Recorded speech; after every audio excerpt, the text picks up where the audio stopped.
Well, among and amongst. Among और amongst का मतलब उर्दू हिंदी में के दरमियान के बीचों बीच बताया जा सकता है।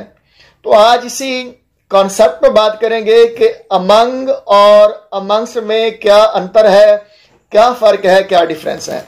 वेल, अगर कोई चीज दो के दरमियान हो तो बिटवीन इस्तेमाल किया जाता है, जैसा कि हम जानते हैं।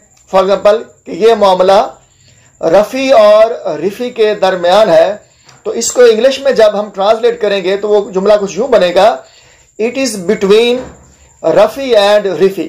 बिटवीन इस्तेमाल हुआ क्योंकि दो के दरमियान है। तो दो से ज्यादा के दरमियान हो कोई बात, कोई चीज दो से ज्यादा के दरमियान हो तो फिर अमंग और अमंग इस्तेमाल किया जा सकता है।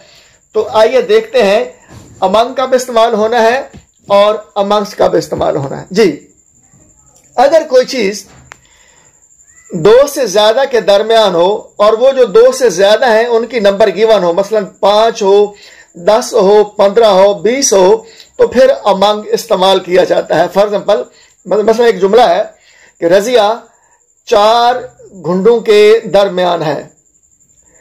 तो घुंडे कितने हैं? 4 के दरमियान, तो ये दो से ज्यादा है 4, इसलिए हम अमंग इस्तेमाल करने वाले हैं। तो जुमला कुछ यूं बनेगा, Razia is among 4 Rascals. Among 4 Rascals. Among क्यों इस्तेमाल हो रहा है कि रास्कल की तादाद दो से ज्यादा है और वो है गिवन, एग्जैक्ट वो कितनी है? 4, इसलिए अमंग इस्तेमाल हुआ है। और एक जुमला और है कि गडरिया रेवड़ के दरमियान है। गडरिया रेवड़ के दरमियान है। अब रेवड़ में डेफिनेटली दो से ज्यादा भेड़ें हो सकती हैं, वो 50 भी हो सकती हैं, वो 500 भी हो सकती हैं, लेकिन चूंकि नंबर उनकी गिवन नहीं होती, एग्जैक्ट नंबर का हमें नहीं मालूम होता, इसलिए हम रेवड़ बोलते हैं।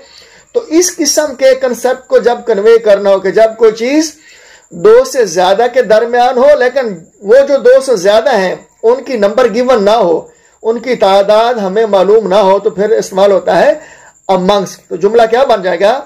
The shepherd is amongst the heard. The shepherd is amongst the heard. Amongst इस्तेमाल क्यों हो रहा है? क्योंकि जो हर्ड है इसमें जो भेड़ों की तादाद है वो हमें मालूम नहीं है दो से ज्यादा भेड़ें, लेकिन उनकी गिवन नंबर जो है वो नहीं दी गई, इसलिए हम लोग अमंग्स्ट इस्तेमाल कर पा रहे हैं। फिर भी कोई सवाल हो कमेंट करें। हमारी हौसला अफजाई के लिए चैनल को सपोर्ट करें। एक दूसरे का ख्याल रखिएगा।